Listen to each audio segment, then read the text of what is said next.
and welcome to class number 49 of Faith and Calm.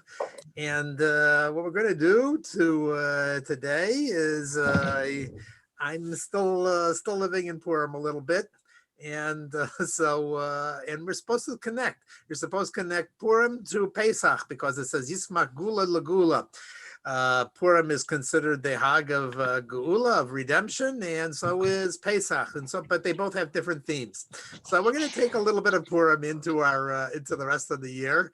And besides, it's Adar, so you're supposed to still be, happy, right? Because Misha Nichlas Adar, Marvin Besimcha, increase in Simcha. So we're doing that. We're gonna, and I'm gonna explain to you an interesting talk. If you haven't heard this before, you might have heard it from me before, but I really liked it. It's from Rabbi Y.Y. Jacobson, and it sort of gives you a different take on the story of Mordecai and Esther and of Purim and the story there. And I think it's really, all right, you'll see if you like it as much as I do.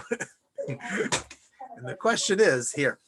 So we know that the story is called Megillah's Esther, because Esther really is the heroine and the person mover in the story. Haman doesn't change, Achashverosh doesn't change, Mordecai is a tzaddik from the beginning to end, but Esther really is the one who's the crux. She's the one who saved all the Jewish people, not only in her generation, but each of us today are alive because of Esther, because the plan was to wipe out every child, man, woman, and child in all of the Achashverosh's realm, which was everywhere, and there would be no Jews left over. That was it. That was going to be the end. One day we're going to be wiped out. So the fact that we're here today is all thanks to Esther, and we're going to explain how Esther really saved the whole world and saved us, and Esther at the end of the story. You don't see this in the Megillah, but in the Gemara, which talks about the story, says that Esther told the rabbis, Kusluni Ladoros, write me for the rest of the generations. Write this story down, because it was not part of one of the 24 books of the Bible. And there was a debate. The rabbi said, no, we can't write this thing down. It's going to cause anti-Semitism. Classic answer of what, anything can call anti-Semitism. And they said, listen, killed a lot of, Iranians there, it says in the story. And Esther tells the rabbis back and he says, no, you don't understand. They know this already. They know what happened. You're not hiding anything. Don't be so embarrassed. Let the Jews know. Let us know. Let us know the story, because the story is so important for the Jewish people. And also for herself. She really sacrificed herself. So let's start with some little questions, but we're going to then get into the whole big idea. The first question is, when Mordecai tells Esther, says, listen, Esther, there's a decree against the Jews. They're all going to be wiped out. You have to go into the king. This is why you were picked to be the queen. I think this is why you were picked to be the queen. And you have your chance to save the whole Jewish people. Go in and ask Achashverosh to save the Jewish people. And interestingly enough, Esther does not exactly do what he says. Esther and Mordecai was the leader of the Jewish people. He was the head of the Sanhedrin. And to disobey him, I don't know. Why did Esther do that? Especially since Esther was either his niece or his wife. Well, okay. Cousin, niece, boss. Cousin. Sorry. Cousin. Okay, go ahead. Away. Anyway, and yeah, okay. There we go. Sorry, go ahead. So anyway, it's very strange, because she goes in and she invites the king to a party. Mordecai didn't say to have a party. He didn't say anything like that. Where did she get this idea to have a party? Why was a party the best way to do it? She should have just gone in and asked for the Jewish people. In fact, eventually she does.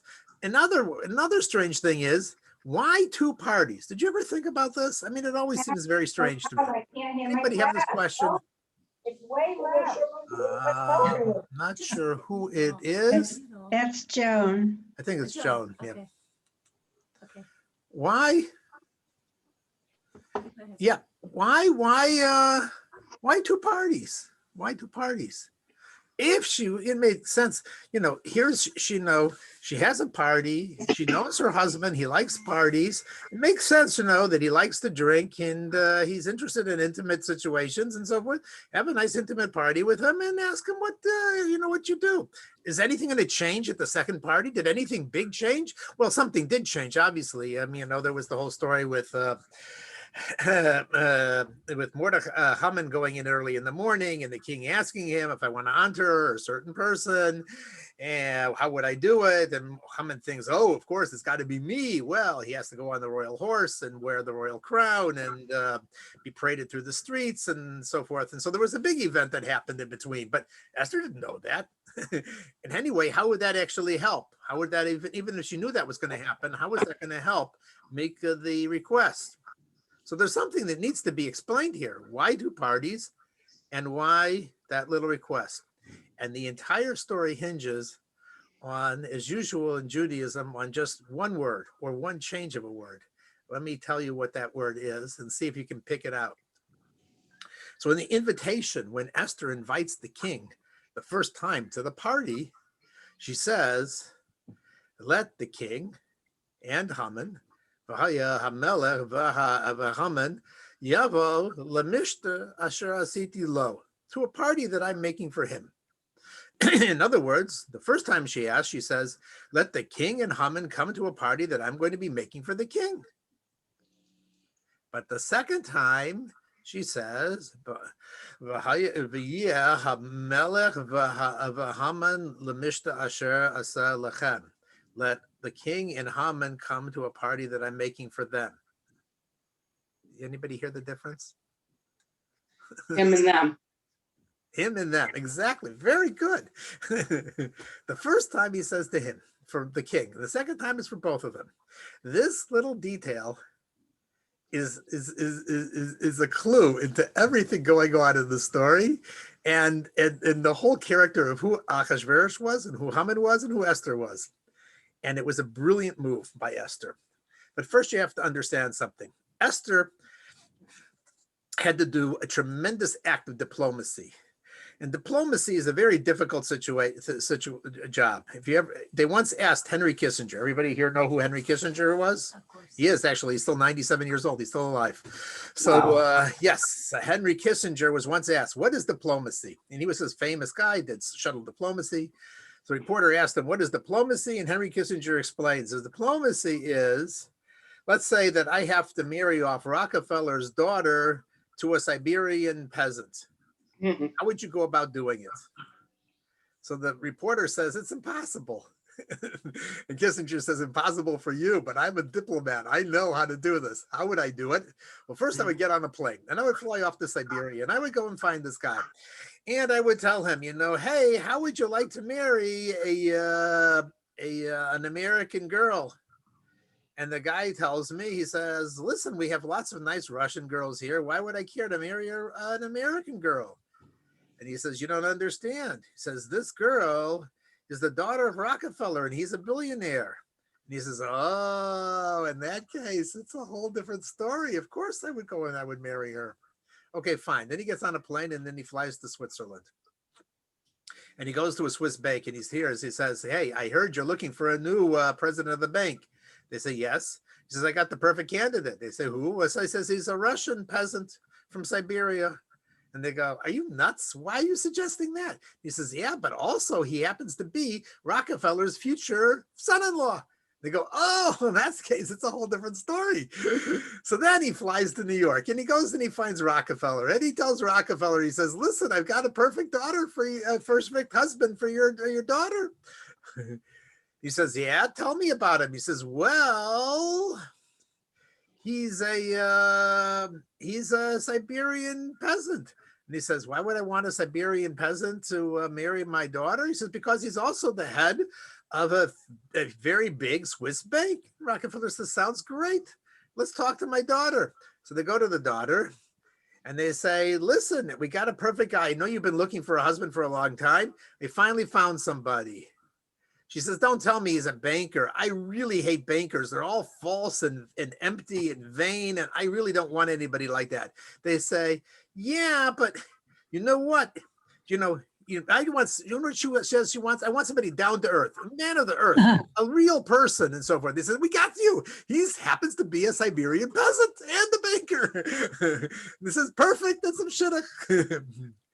When you hear this story, you'll see that Esther did something that is far more even brilliant than even what the story that Kissinger said.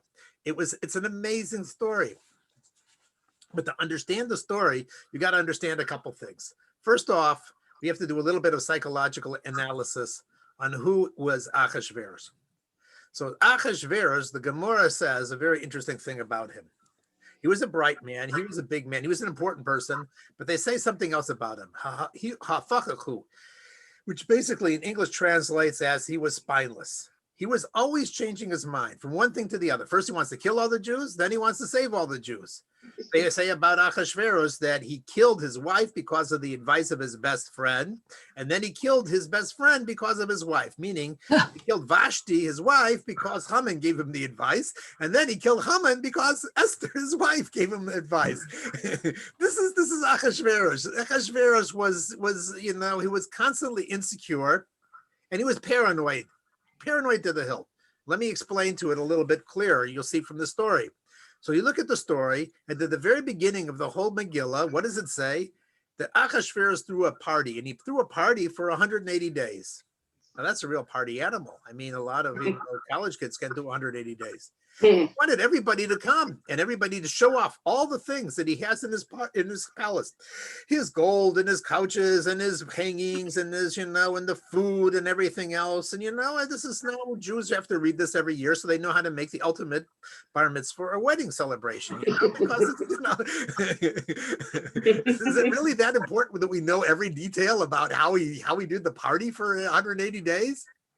And the answer is because he wanted to impress everybody. He wanted to impress people because he wanted people to like them. Because when this person is insecure and a little bit paranoid, he wants everybody. He feels nothing inside of himself and he needs to impress everybody. So he threw this party for 180 days.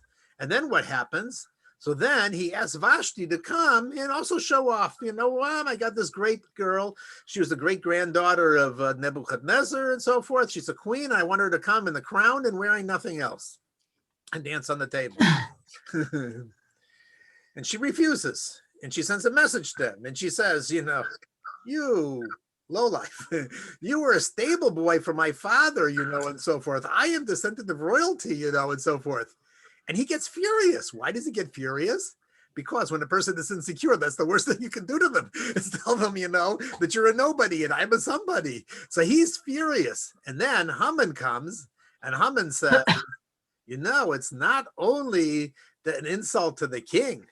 This is going to be a national situation. You're going to start a women's lib revolution.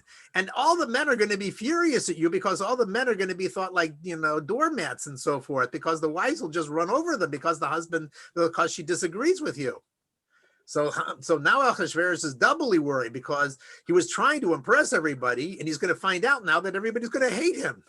So now you understand why he had Vashti put to death. He was, Haman maneuvered him right into his weak spot. He felt that, he was so insecure and he was so unsecure about himself. And when somebody tells you what you really are, then all of a sudden all his insecurities came out. Okay, we put Achashverosh on the couch. Now let's look at Haman. Haman's situation. Who was Haman? Haman was a guy who had an ego issue. Why do I say Haman had an ego issue? We already said it before. When the king asked him, I want to honor somebody. And how would I do it? He said, Haman thinks to himself, who would the king want to honor but me? He's the center of everything. He thinks he's always the center of everything. I'll also tell you another thing about Haman. It says, Haman, it says that when he would go through the town, he would, wanted everybody to bow down to him. And one person, one old Jew, is sitting there not bowing down to him. And he's furious. And he doesn't want to only kill Mordechai. He wants to kill every single Jew. Now, this is somebody who has an ego problem. He has issues. You are the most powerful person in the entire kingdom. Everybody's bowing down to you. And one old man Jew doesn't bow down to you. And therefore, you get all This is definitely this is ego with a real guy with issues. So that was Haman. Haman had a few big issue with ego. And the thing here's what happened. When a person with ego connects with a person who has an insecurity and a paranoia, sometimes they develop this, like, this what is it, deadly, what is this, Bond? I don't know, connection. Synergy? It's what, synergy or something like that, Interdependence. what Yep. codependence and so Interdependence? forth. It really works. Yeah, it's really a dangerous situation.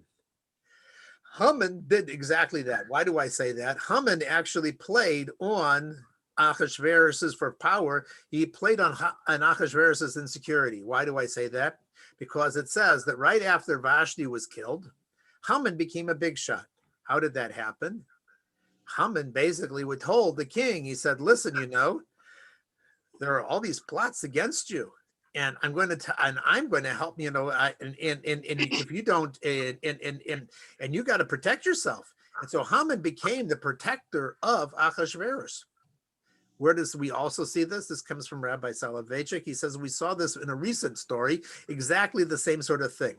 There were these two guys who ran Soviet Union. There was his name. One was Vladimir. No, it's not Vladimir. What was Stalin's first name? Forget now. Everybody knows. You just- Stalin, and the other was his head of the KGB, Beria, Levlady Beria. Anyway, so Stalin was a mass murderer. Joseph Stalin killed 30 to maybe 50 million of his people, an unbelievable amount. I mean, it puts, in a certain ways, it puts Hitler to shame. He really, it was amazing. And he was paranoid and scared of everybody around him and so forth. Many of his henchmen, all the leaders and so forth, he would kill off. He killed off every day. His daughter Svetlana was once interviewed by Rabbi Jacobson's father, and she explained. She said every morning he would sit down, he would make a list, and it would be all filled with names. And in 24 hours, everybody on the list was killed. That was Stalin. Stalin saw demons, saw enemies everywhere, and everybody was killed around him. And this one was killed. This one killed. This one killed. He had only one friend, and his name was Lavrenti Beria, who was the head of the KGB. And he was his friend because he was always telling Stalin about the plots. He would always tell him and warn him about this plot and this plot and this plot. And that way he had a lot of control over Stalin. But you have to know something about Beria. He was completely cynical and completely in control, because the very first plot that ever happened against Stalin was actually hatched by Beria. And then he went and he finked on the people without Stalin knowing, and Stalin found out, and Beria saved him. So from then on, Stalin was forever thankful to him, because he thought that Beria was his savior, but he was not a savior. He was really controlling him. The same thing happened with Haman. I'm not telling you a conspiracy theory, but it may be the Bigson and Teresh were actually hired by Haman to poison the king.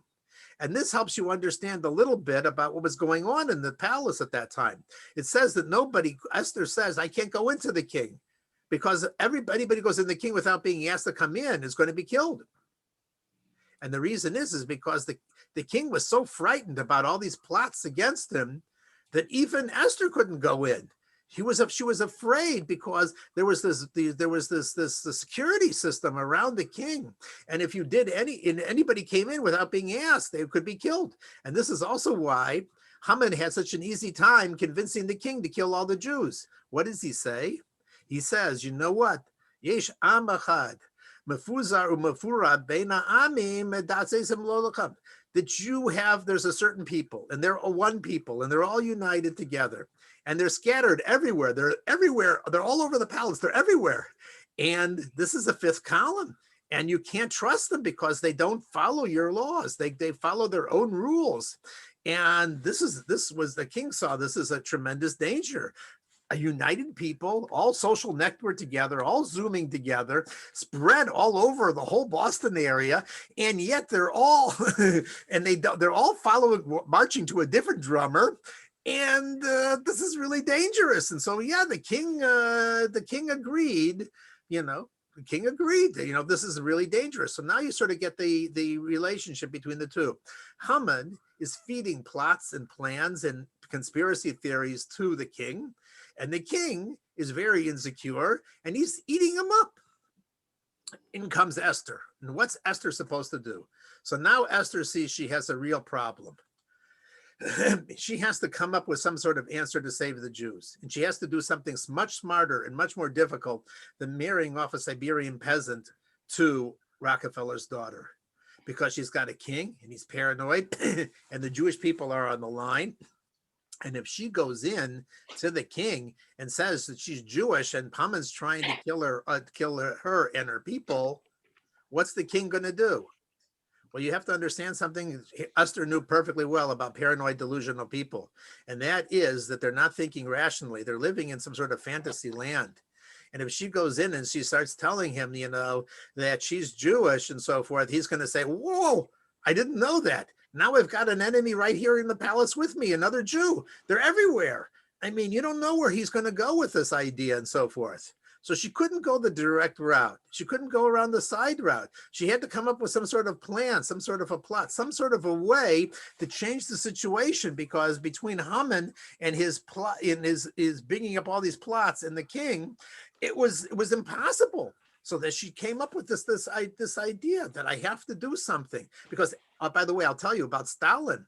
Stalin was once, his son was captured by the Germans. And the Russians happened to have a grand field marshal and they wanted to trade. And Stalin said, I ain't trading a lieutenant for a grand field marshal, for a German. And his son was killed. And he said, he told his advisors, he said, it's... he probably was a spy for the Germans anyway, because his own son. And the same thing happened with Herod and with Talahan. And a lot of these powerful people, they're just paranoid delusionals and so forth. So Esther knew she couldn't go in.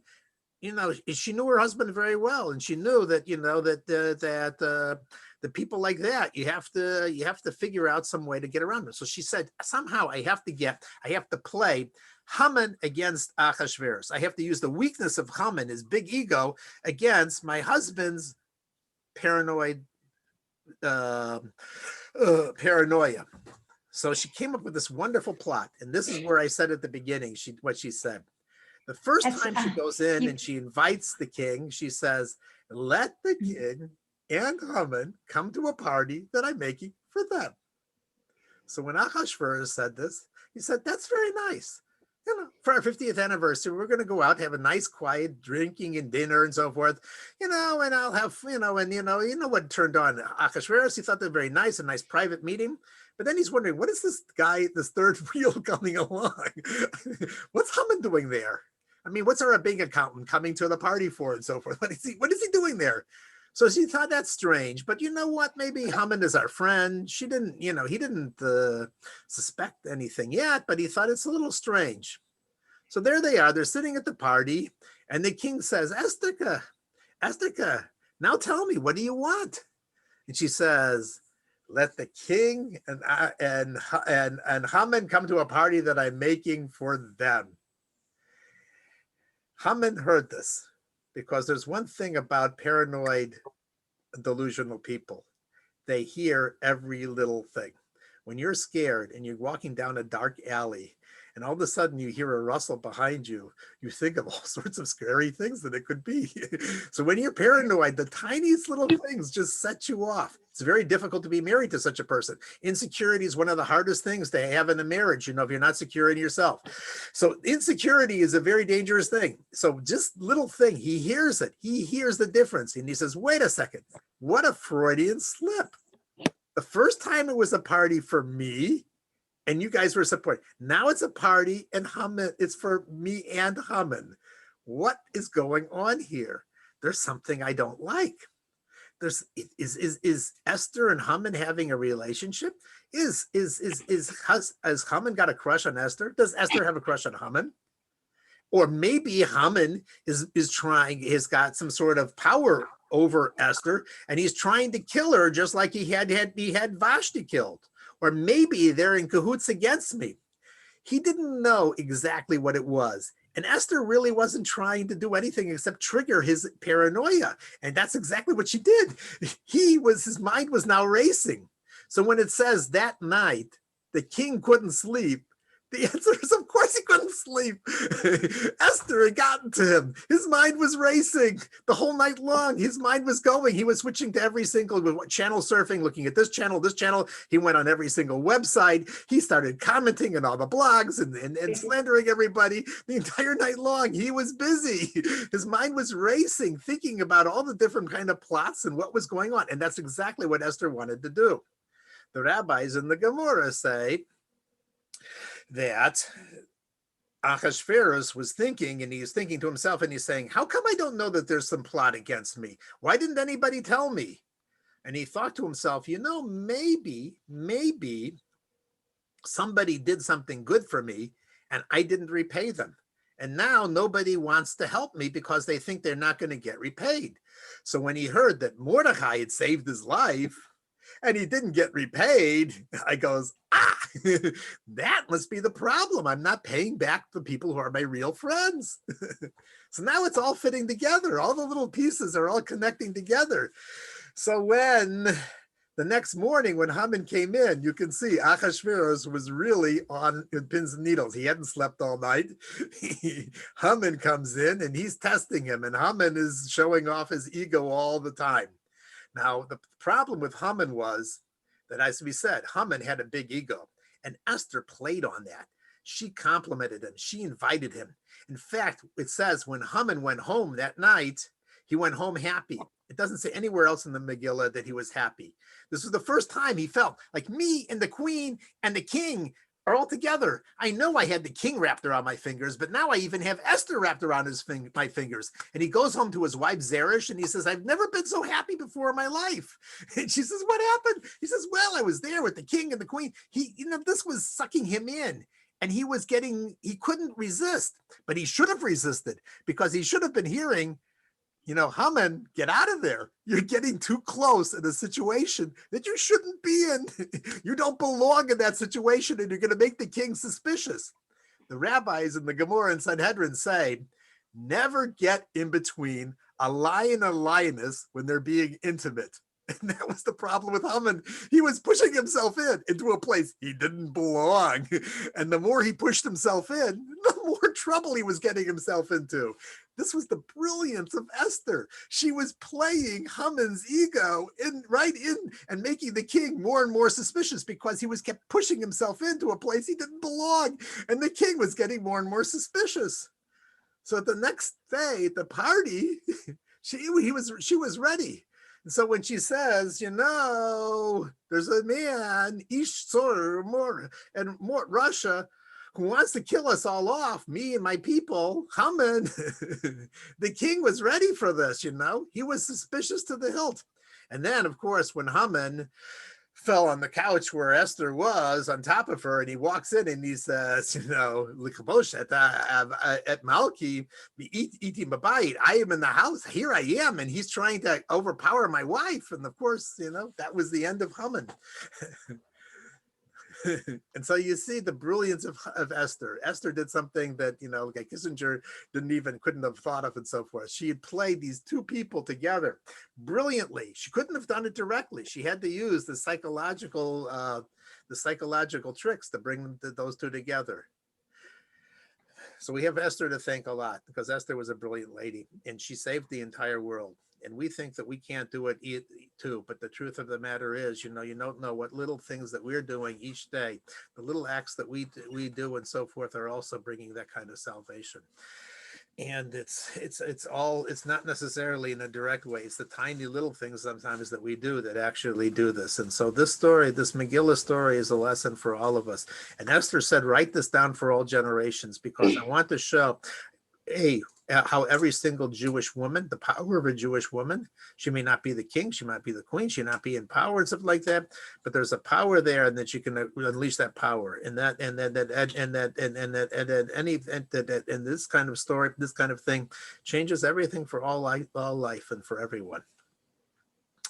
And also, of course, the problems of, as we've mentioned, of insecurity and of egotism and so forth, and how you can be a very powerful, very smart, very in charge, very recognized person and so forth.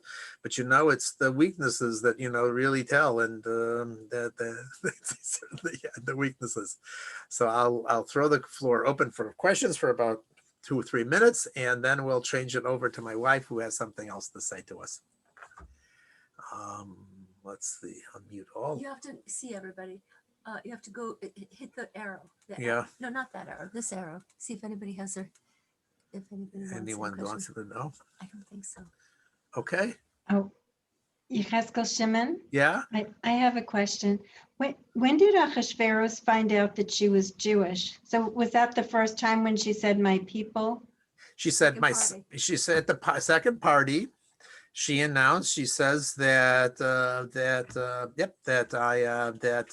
there's a evil man who wants to kill me, and not only me, but my entire people. And she identifies herself as Jewish. And that's the first time that Achashverosh, but she couldn't said it before, because if she said she was Jewish before, as I said, it wouldn't have worked. It might not have worked very well at all, because he would have thought, here's another plotter and another part of the conspiracy right here in my house. But, but now she deflected all these suspicion on Haman.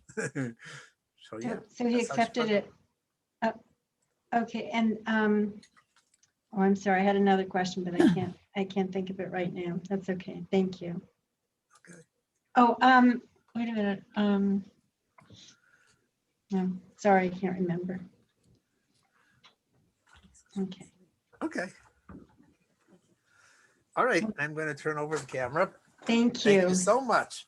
Yasher Koach, that was excellent. Okay. Let's see. Here. Wow. Nice to see everybody. Hello. Hi, sorry. I want to say that we're dedicating this class for good news and good results for Sarah Ruchama Bas Avigail. And everybody should have good news and good results.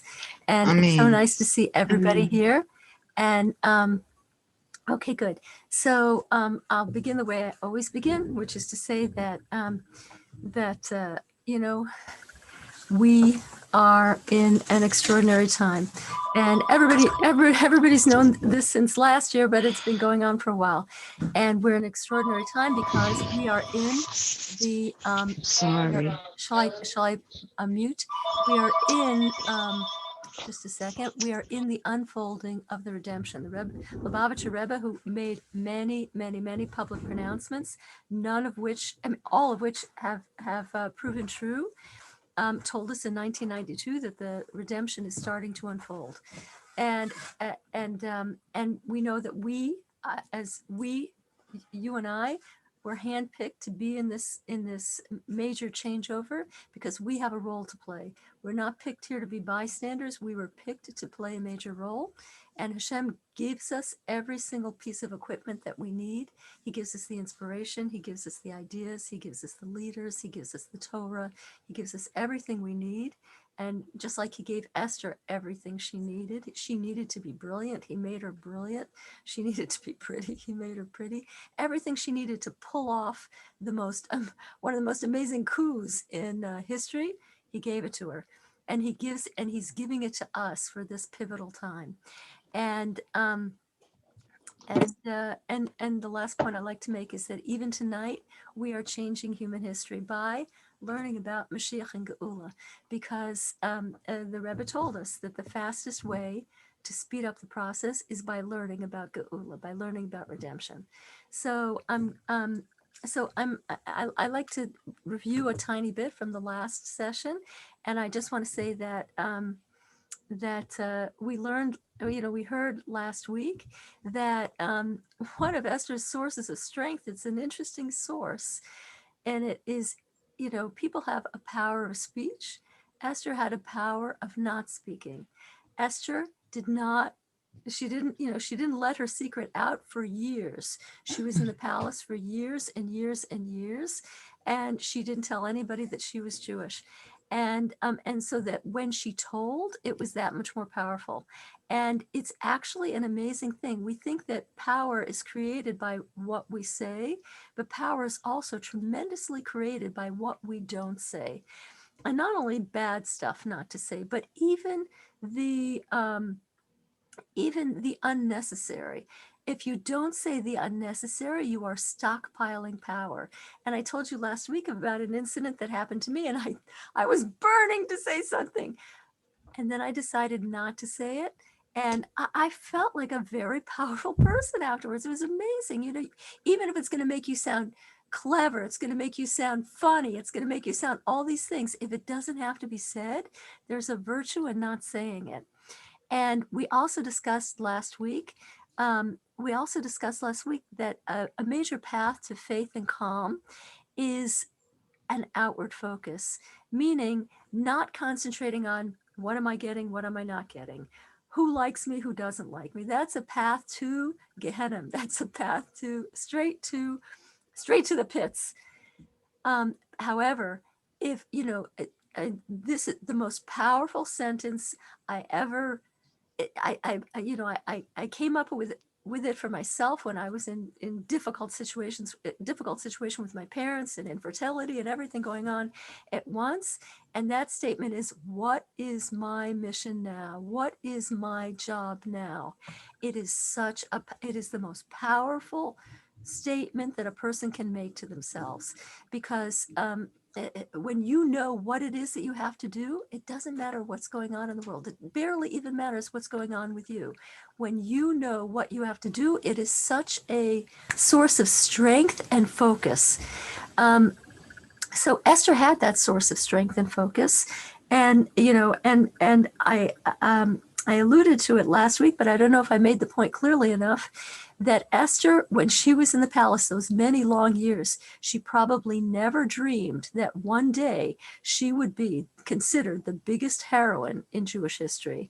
Because when she was in the palace, she had no friends, she had no community, she had no clue. Even worse, she had no clue why she was there. It's not like Hashem was talking to her the whole time and saying, don't worry, I have an important thing for you. No, she had no clue why she was trapped in this opposite of heaven-like situation. You know, they called her something like the bird in a golden cage. She was in a golden cage, but it was a cage for her. It was true, she could have whatever she wanted. She was wealthy, she was powerful, but it was a horrible situation for her. And for sure, she didn't think that someday she's going to be the biggest heroine. If she bothered to think about herself, she would probably have thought that if I go down in history, I'm going to go down as the most shameful Jewish woman who ever lived, because here she is, by many, by the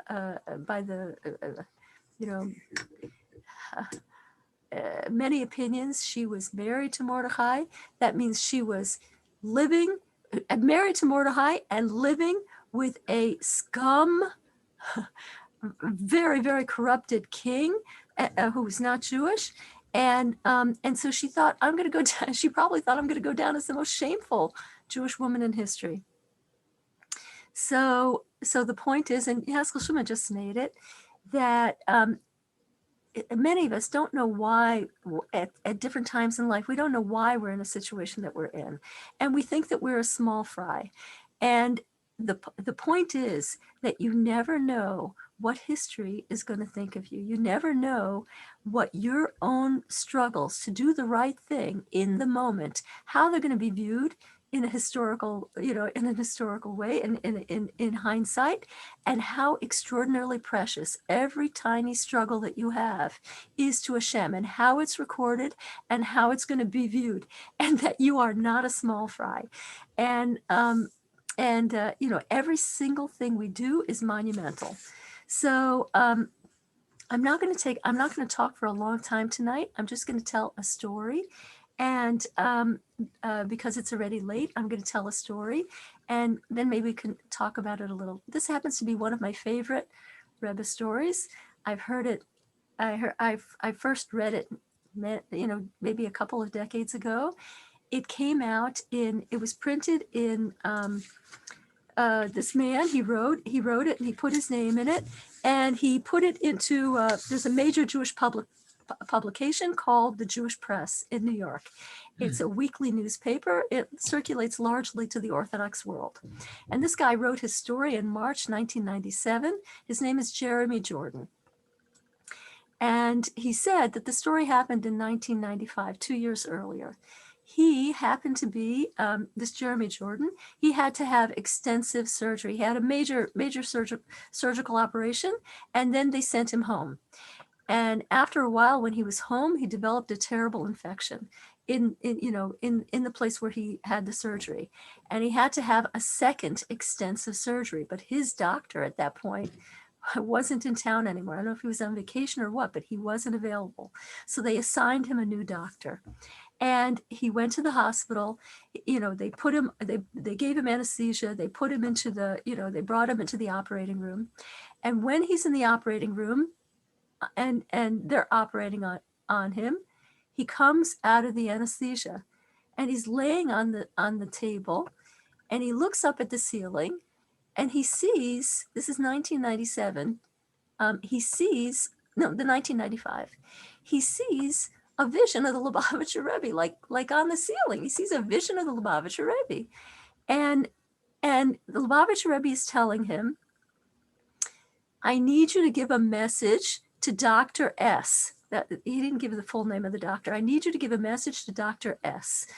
And this is the message. Tell him that if he starts putting on tefillin every day, tefillin are those black boxes that you wear over here and you wrap them around your arm. If he starts putting on tefillin every day, the problem with his daughter will disappear. It will go away. Please tell him that. And Jeremy Jordan says he could tell from the way the Rebbe was speaking that there was something very seriously wrong with the daughter. So Jeremy Jordan looks up at the ceiling, looks up at the vision, and he says, "Okay, I'll do it, Rebbe." And meantime, he says it out loud, and the nurse and the anesthesiologist are, "Whoa, this guy's talking!" And the nurse said to the doctor, Dr. S, "The patient is awake. What should I do?" And Dr. S said, "Give him more anesthesia, put him back under." And Jeremy said to the nurse, he said, "Please tell the doctor, I want to talk to him. Can he come closer so I can see his face?" And so Dr. S leaned down and he said, "Are you okay?" And Jeremy said, "Yeah, I'm fine." And the doctor said, and the doctor asked him a few other questions so that to verify that this guy's really is awake and really knows what he's talking about. And Jeremy answered all the questions perfectly. And the doctor said, "Don't worry. We're going to put you back under and everything will be fine." And Jeremy said, "I have a message for you." And he said, "Doctor, you're probably going to think I'm crazy." And Jeremy said, he said to the doctor, Dr. S, have you ever heard of the Lubavitcher Rebbe? And the doctor said, "I've heard of him."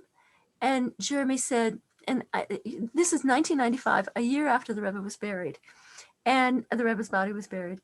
And Jeremy said, "Well, I just had a vision of him." And he said that if you agree to put on tefillin every day, if you do it, the problems with your daughter are going to be resolved. She's going to be fine. And the doctor, and Jeremy said the doctor looked shocked, completely shocked. And the doctor said, "Listen, I'm pretty much done with your surgery. All I have to do is sew you up, and you'll be out of the operating room in just a short while." So they sew him up and they don't put him back under. And he lays there and he has a tremendous sense of peace. The whole time they're sewing him up, he's talking to the nurse and he feels so peaceful. It's amazing. They wheel him into the recovery room. Everybody there is groggy. If they're awake, they're groggy. They're not feeling so hot. They're feeling weak. He feels like $1 million. He feels like he never felt before. He feels like $1 million.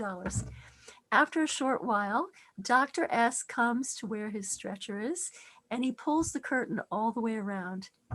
And Dr. S takes Jeremy's hand into his hands, and there are tears welling up in the doctor's eyes. And the doctor says, "I believe you. I believe that you had a vision. He said, I want to tell you that that the doctor said, the last time I was ever in a synagogue was my bar mitzvah a long, long time ago. And that was the last time I ever even talked to God, thought about God, haven't dealt with God since then. He said, but my daughter is very, very sick right now. And this morning, just this morning, I said to God, God, please heal my daughter. He said, it's the first time I talked to God in 30 years. And he said, and then I said to God, God, if you exist, please send me a sign. And he Oh said, my and God. now you know, here in surgery, you wake up and you tell me you have this message for me that I should put on tefillin every day. And he said, I think this is just incredible. Anyway, Jeremy puts in an update, the update is that that since then the doctor purchased his own tefillin. He goes to synagogue regularly, and by the way, within weeks his daughter was completely healed, completely healed. And the doctor also said if Jeremy ever needs medical care in the future, never to worry, just to come to him. It'll take care of everything. So why do I tell that story? You know, like there's billions of, not billions, sorry, it's an exaggeration. There are thousands of miracle stories from the Rebbe. And there are thousands of miracle stories in the Rebbe. And thousands of miracle stories that happened after 1994, after the Rebbe's body was put into the ground.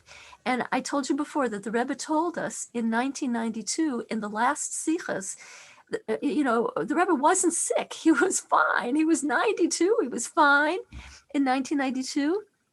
And the Rebbe told us amazing things that seemed irrelevant back then. He said, well, some of them didn't seem irrelevant. He said, Mashiach is ready in the world. He said that, Pascal Shaman? Okay, I'll close the door. He said that Mashiach is ready in the world. He said that Mashiach is ready fighting peaceful battles in the world. The collapse of communism was not a natural, normal thing. It's not like all the nations are suddenly maturing. He said this is an example of the type of battles that Mashiach fights, and they're bloodless battles, and he wins them. And the Rebbe also told us that the grave will have burial will have no effect on the leader of the generation. It cannot have an effect on him. That he's above that. And the Rebbe talked about eternal life. He talked about a lot of amazing things in those talks of the last couple of years. And so I think it's an important thing to know. It's an important thing for me to know. And I think it's an important thing to know that we can't understand what's going on in the world. It's like beyond all of us at this point. And no matter which side of the political spectrum you're on, no matter which side of the vaccine, virus, any kind of spectrum, we have no idea what's going on. Neither. We're all blind, in fact. It's just so amazing. It's such an amazing time. And things are happening that are beyond our imagination. But at the same time, the Rebbe told us that this is Geula unfolding, this is redemption unfolding, and that Mashiach is already active in the world. And we know from our sages that if we want to understand this, the final redemption of the Jewish people in the world, we have a template. And that template is the very first Exodus, and that was in Egypt. And what happened in Egypt? In Egypt, Moses was appointed at the burning bush to be the Mashiach of his generation, to be the one who rescued the Jewish people. And after he was appointed, things became much, much worse, much crazier. They cemented Jewish babies into the walls. They, Paro started taking baths in Jewish babies' blood. Does that look like a redemption is unfolding? No, it doesn't look like it. But within a short order of time, we were out of there with absolutely tremendous miracles. Do we understand why Hashem does these things? No, we don't understand a lot of the details. We don't get it. But personally, do I know that the redemption is unfolding? Yes, I know that the redemption is unfolding. Do I know that the Rebbe is Mashiach? Yes, the Rebbe hinted enough times that he's Mashiach. Do I understand Hashem? Absolutely not. All three of those things are absolutely true. And but it shouldn't. But the point is, we are in something that's larger than ourselves. We have to focus, we have to know that something exciting is happening. We have to be excited. And meantime, we have to focus on what is it that I can do in my tiny little, we call it the Dalet Amos, my tiny little area in the world, which is not so tiny for all of us. But what can I do in you can tell what your mission in life is by focusing on where you are right now, because that's where Hashem put you. What is my mission in my family? What is and that's the first mission. You know, our families, we sometimes ignore them. That's the first mission. And where am I in my community? Where am I in time? How can I help another Jew? How can I awaken another Jew to the reality of what's going on? It's, I know stuff. If I know stuff, I have to pass it on because I'm lucky enough to know it. And other people are clueless. So we have to take our mission and we have to run with it. And that's all that I wanted to say for tonight. And I'm going to turn off the recorder. And if anybody has a question,